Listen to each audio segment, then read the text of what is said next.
What do you think when you drive through a city and you see youth, young people, on a corner or in a parking lot? What do you think when you see teenagers fighting at a playground or a basketball court, or a car wash filming videos with their luxury car? Who do you see? Do you see someone who should be working, studying, or doing something productive? Is your instinct to be critical or harsh in your assessment?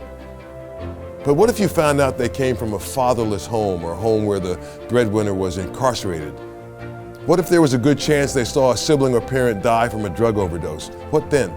Would your opinion change? But can you do something about it? Is there anyone reaching out, loving, caring, sharing, hoping? On today's show, I want to introduce you to a couple of men who are challenging that reality. They're offering hope to those many of us may have sadly written off. This important conversation could change the way you see a generation of young people. Stay with us.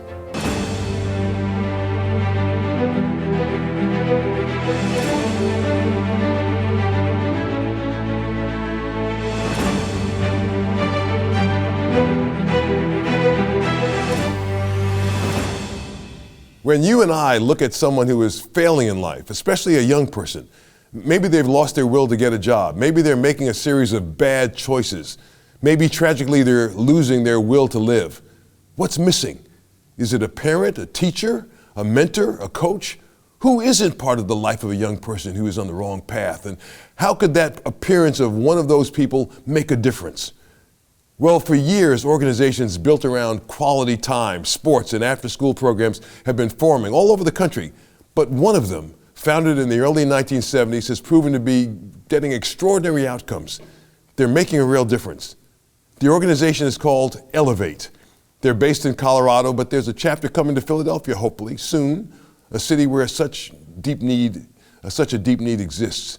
Before I introduce you to our first guest, Jim Pocock, one of the leaders of the organization called Elevate, let me introduce you to one of the Elevate success stories, Stephen from Indianapolis. Watch this. This is like one of my best years so far of high school now. Elevate, all the activities we've done, I've never been so active so far in high school. I know people that they see us, they see other Elevate students, and they're like, why are you guys so happy? Like, why is it so great about this class? You're always talking about it. You're always going places with them. Wow, I want to go too. I've never been camping before, and it was a great experience, and I will be going all the time. Only worst thing about it is the raccoons. It's very, very fun, the camping trips, the new experiences. Growing up as a child to a teenager to an adult, you're going to need someone who's already been there. I feel like since Elevate, most of them, well, all of them have degrees, and they had their own struggles, and they know what life is going to throw at you. So I feel like having an Elevate leader will really prepare you for life and what to expect. Elevate really has inspired me, so I really want to now inspire others. That's neat to hear. Jim, welcome to State of Independence. Tell our viewers about you. I mean, I know you started out as a pastor. You spent years as a parish minister, which is wonderful. So you know how to interact and how to care for people, which is very special. But tell me about your work with Elevate. Well, yeah, Joe, you're right. I mean, I spent 30 years as a pastor, 3 different churches all around the country. The last one up here in Boston, where I live. But, I went from there into working for a college for a time, and I found this Elevate model about 7 years ago. You told the folks it started in Denver, Colorado, and I figured, all right, this is my life's work now. So sort of after doing a whole bunch of things, I started this Elevate program outside of Boston, and we're one of 15 cities now that have Elevate in it. This is great. What makes Elevate so successful? It's just wonderful to see when you see a young man like Stephen from Indianapolis, and you see how excited he is because of the relationship he has with these mentors. Tell me what makes Elevate so successful. Well, Elevate, it's a unique program. It's many of the mentoring programs are after-school programs. Elevate is not. Elevate is right in school. In fact, we're the only nonprofit in our area, Elevate New England, the all 15, that teach accredited classes in the schools, in the public schools. The subject matter is character formation and life skills and leadership. And then after school, the teacher mentors who are full-time with us, and they are just like the kids they serve. If we're in a predominantly black area, they'd be from the same neighborhood. They'd be black kids, that they'd be Latino. That's what they would be. We don't do cross-cultural stuff very much at all.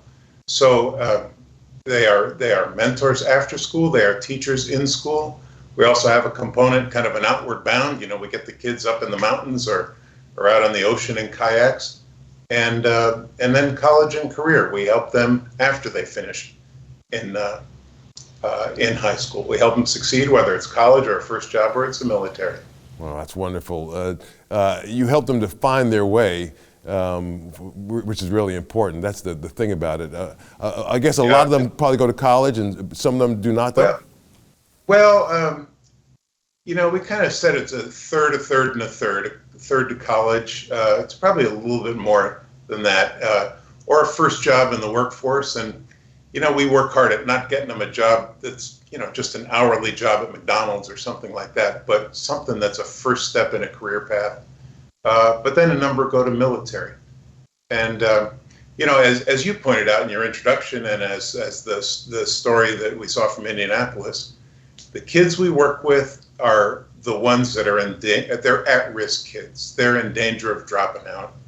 And the issue, as you identified, is it's the homes they come from. It's the background that they come out of.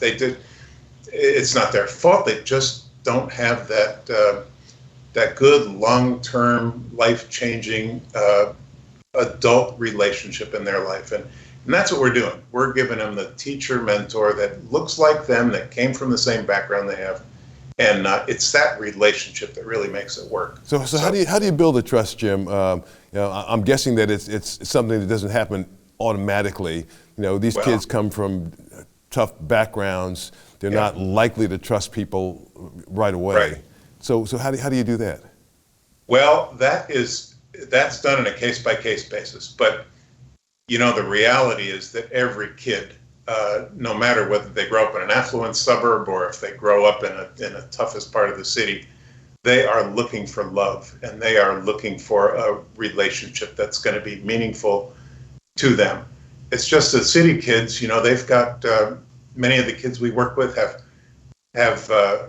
they really have trust issues. They've had all kinds of abandonment and brokenness issues, so they got a pretty tough crust. And our teacher mentors are in the school. We're teaching subject matter, but at the same time, we're trying to build relationship with them. And we just keep asking them, how are you doing, and what's going on in your life, and just trying to ask these questions. Pretty soon, they can get through that tough, crusty wall, that wall of defensiveness that the kids instinctively put up. And boy, what we have found is it's a pretty soft underneath there, because everybody is looking for love and looking for somebody they can really trust. Yeah, how do you find your teachers? How do you find the people who work for you at Elevate who love these kids like they love themselves? I mean, how do you find them? They are there. Every city has them. To tell you the truth, one of our secrets, you kind of found out I'm a minister, and you're going to meet Kevin in a little bit, and he kind of comes out of a church background too. We actually find them a lot in the urban churches, even if it's just a storefront church. Every one of those churches has some tremendous young adults, 20s, 30s. We've got them in the 40s, but folks that want to reach their neighborhoods, that want to reach the kids in their neighborhoods, that are just they're eager to do it. So when we approach them as Elevate, they usually say, "Well, are you kidding me? You're gonna pay me for doing what I really want to do?" So they are motivated. Yeah, yeah. Is it true that you all may be coming to Philadelphia sometime soon? That is true, right? And I just want to emphasize for your listeners, um, I'm not the operational guy. We've got an executive director at Elevate New England, and I'm on the board and I just help them spread the word and raise the money, but I'm also on the national team helping find new cities. So we've been talking to leaders in Philadelphia for the last, all during coronavirus, last couple of years. And there are some folks in the city and out in the suburbs that are interested in bringing Elevate into Philadelphia. So, hopefully 12 months from now, we're going to be in one of your high schools and the feeder schools, the elementary schools, and the middle schools that feed up to it. Yeah, well, that's very special because this means everything for us. People oftentimes wonder, why is the crime rate so high in these cities, and why do you have young people doing all these things, break into cars or shooting at each other? And Elevate is the kind of program that directly cuts that down as these young people who are at risk meet and work with their Elevate mentors and teachers. It's life-changing. They meet people who love them, who care about them, who are involved in every part of their life, and that makes all the difference in the world for a lot of kids.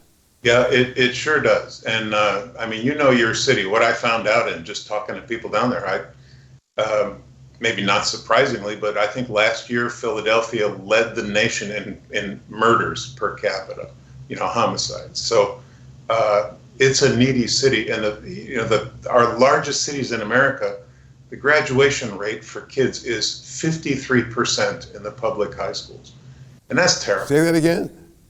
53. So that's like half of the kids. Yeah, half of the kids, and you realize that the kids who do not graduate, that drop out or just leave school, 75% of the prison population in the United States are high school dropouts.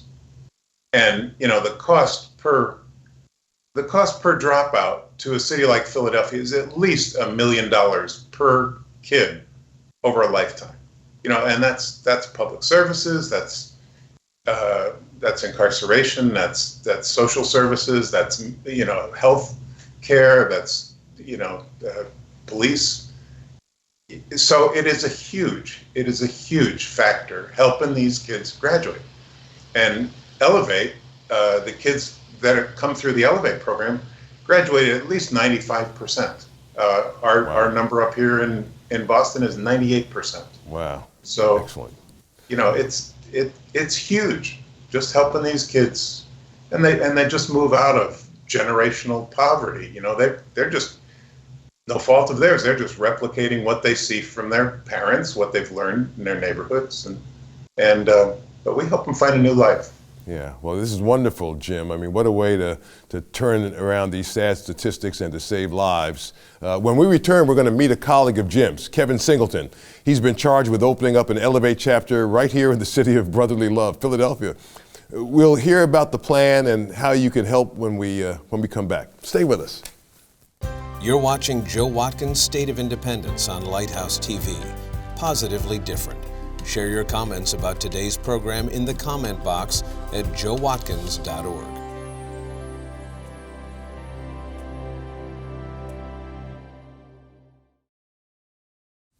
What does it take to turn a life around? What kind of people can help transform a life that's on a destructive path?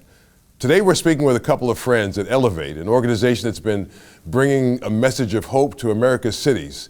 Kevin Singleton is bringing Elevate to my hometown, Philadelphia, not by himself. He's not the lead person on it, but he'll be one of the people bringing Elevate to the city of brotherly love. Kevin, welcome to State of Independence. Let me ask you the same question I asked your colleague, Jim. Why do you care?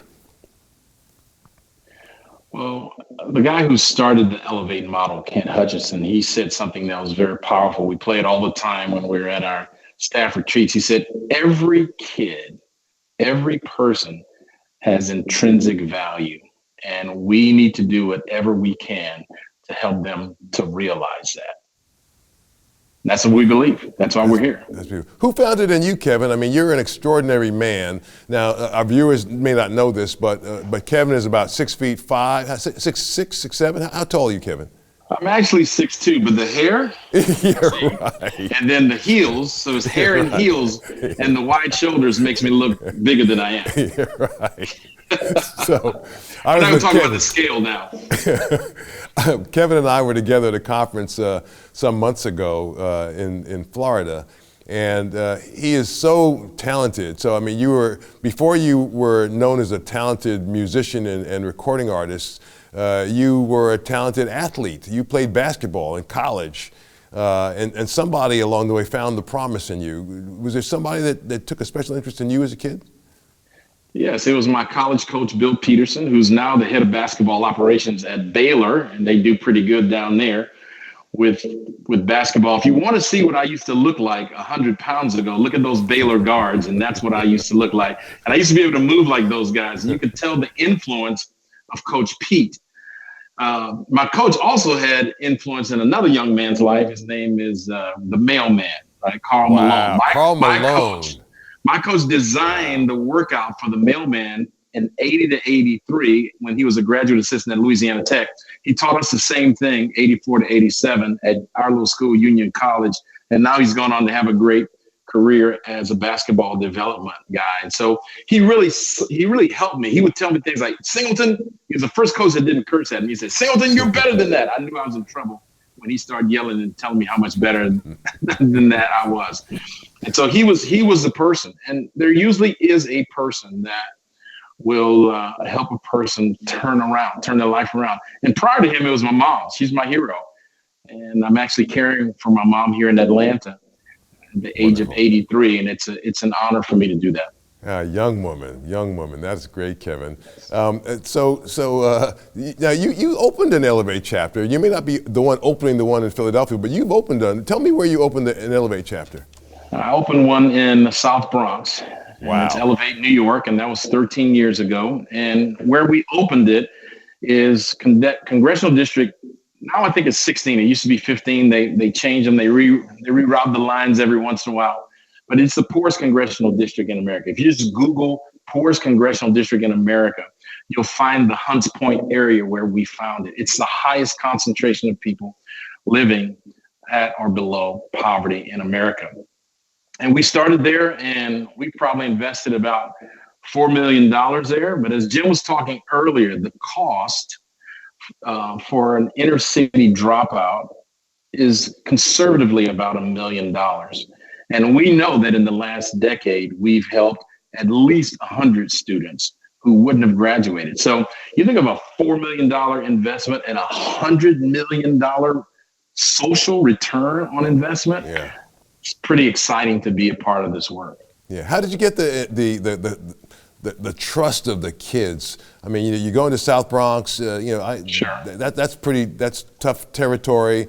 Kids are not likely to easily trust you. I mean, you had the advantage of being somebody who played basketball and you're a big guy. But how do you get them to trust you?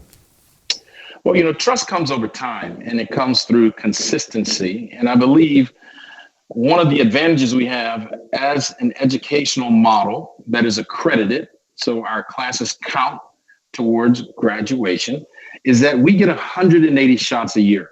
So our students see the same teacher mentors. We call ourselves teacher mentors because we teach at first and then we mentor secondly. First, we're teaching, giving information, and then we know we've moved to the next level when kids come to us and ask us for information. And then sometimes we even move to the point where we become family and we get invited to things like birthday parties where I might be the only person who speaks English or maybe a confirmation of something like that. So we build the trust by being there every single day. And we really stand on the shoulders of our partners in the public school. And so if you can be consistent in the life of a kid who has no one else that's consistent, you then set yourself apart. And then secondly, because of the character qualities and life skills we're teaching them, they begin to see success outside of the Elevate classroom. I like to call it reach. I don't think we officially call it this, Jim, but I want to know how what we're teaching them in Elevate is reaching over into their algebra class. It's reaching over into their history class. It's reaching over into their basketball team or student council. And so once they begin to see what they've learned and elevate, beginning to have reach in other areas of their life, and they see us every single day, the walls begin to come down and they begin to trust. What's the most dramatic story you've seen of a kid who maybe wasn't even interested, didn't want your help, came from a really tough background and got into Elevate anyway, and now is doing something special? I'm going to call him Paul because I don't have permission to use his last name, but I'll call him Paul the Fourth, because Paul 1, 2, and 3, his dad, grandfather, and great-grandfather were all incarcerated or involved in drugs. And so Paul came to our class his senior year, and he was that antagonistic student. Everything that we said, he would bog down the classroom all the time. And Paul was struggling with some things. We didn't know. He didn't share this in class. His mom was battling cancer. She was in and out of remission. We stayed in touch with Paul, and he was a kid that was always there at all the after school things because there wasn't oftentimes food at home, and it wasn't a good environment to go back into. Well, Paul would go in and out of college, and one time when he was out of college taking care of his mom, she passed away. I happened to be one of the only people from the school there with one of our teachers. I sat in a Spanish funeral for 3 hours and was there for Paul. Well, Paul today, if I can fast forward, there's a lot more to the story. But Paul today is taking pre-med. He's in a pre-med course right now. And he shared with me last week, he said, man, my average is down from 98 to 95. And I was like, oh, I'm so sorry. I don't think I ever got a 95. And, prior to him going back to school, because he had gone into the workforce to make some money, it was a Canadian company. I always forget the name of the company, but Paul was basically the person in charge of opening and closing their offices. And so he would send me videos from these cool hotels in Canada. And I'm like, is this the same kid that was disrupting my class every single day? And yes, it is. It was him. Wow. God is able to do all things, isn't he? Isn't God able to do all things? Yes, indeed. Yeah. Yes, indeed. What an amazing. Do you have a chance to also share your music with them, with the students? I'm sure you can show them the Milkman workout, the Karl Malone workout. I'm sure you've done that because you showed our group that while we were in Florida. But did you get a chance to use your music in a way to minister to kids at Elevate? Yes, and every one of us teacher mentors. So I'm one of the few people that I was the founder. This is not a good business model, by the way. I'm the founder. I was the chairman of the board. I was executive director. I did everything because I started by myself, and when I started, there was no Elevate model that Jim and I now work with. It was just me going to Denver, seeing a model and bringing it back to New York. Now, when we start, say, in Philly, we have the advantage of having a team like myself and Jim and many people at our national office I like to say, I know where all the potholes are. If you're going to start this thing by yourself. And so I'm a good person having on the team. That being said, yes, I do have the opportunity to use music. I'll share with you the latest story. A week before, actually 4 days before the holiday program at our main high school in the Bronx, the principal called me and said, hey, Kevin, we have an hour for the musical section of this program, and our band only has 3 songs. Can you help me? And I'd helped them the year before because of my music experience in New York. I've gotten to know some musicians. So I called some friends of mine who I knew were going to be in town because they had told me we could have breakfast together. And I said, hey, remember that breakfast we were going to have? Can you come and help me at the school because we need to play for the school? And the guy who was with me, one of them, a guitarist, he's played almost any pop artist or gospel artist you can name. Eli's played guitar on their record. And then the drummer is a friend of mine named Jotan Afanador. So Eli is from Brazil. Jotan is from Puerto Rico, but grew up in the Bronx.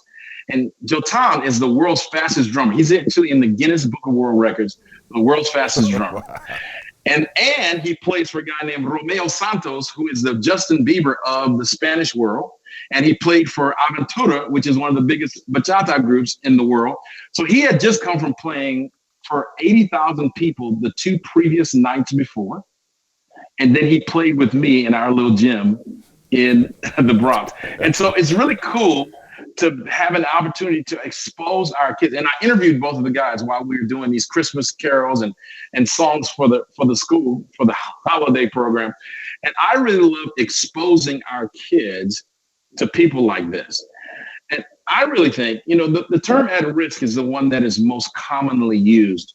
But I heard someone say this. I'm trying to think of who it is. Oh, it was Tavis Smiley. Tavis said, kids are like old Polaroid films. They don't become fully realized human beings until they're exposed. And when I heard him say that, I said, you know what? I'm not going to call our kids at risk, at least internally. I know I have to use that term so people know what I'm talking about.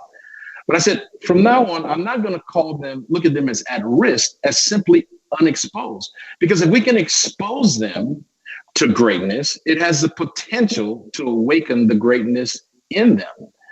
And then as we kept going along, I realized that not only do our kids need to be exposed, but some of the people who are maybe watching your show, some of the people that are on our teams as donors, as board members, they need to be exposed because they have never been exposed to what's happening in the inner cities in America. And they've never been exposed to the type of greatness that can come out of those cities if those kids are exposed to opportunities.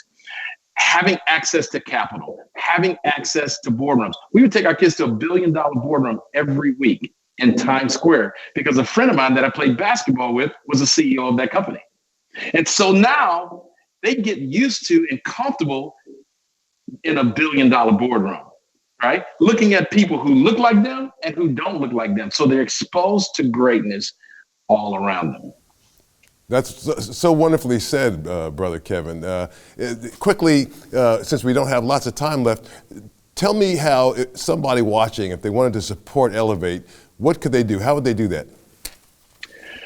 This is tricky now, but you gotta make sure you get all the letters in there.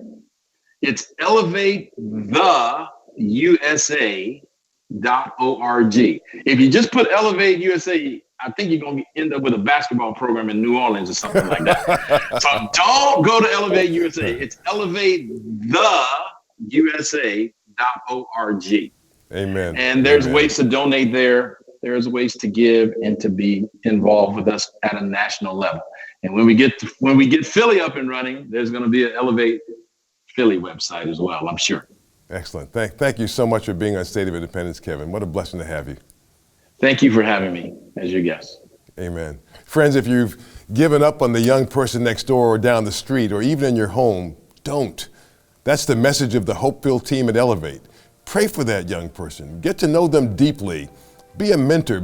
Be their person. Watch and see what God will do in their life. That's all the time we have for today's show. Remember, you've been placed on this planet with a mission to love the Lord our God with all your heart, soul, strength, and mind, and our neighbors, your neighbors, my neighbors, as ourselves. If you're having trouble doing that, invite God into your life. He'll do what no one else can do. He'll change you from the inside out. Write me a line in the comment box at joewatkins.org. I'd love to hear how this conversation has helped you. The website, again, where you can see past episodes and write me, is joewatkins.org. Thank you so much for watching. From America's first capital, Philadelphia, I'm Joe Watkins. God willing, I'll see you next week. Joe Watkins' State of Independence is a production of Lighthouse TV, positively different. Made possible in part because of the support of viewers like you.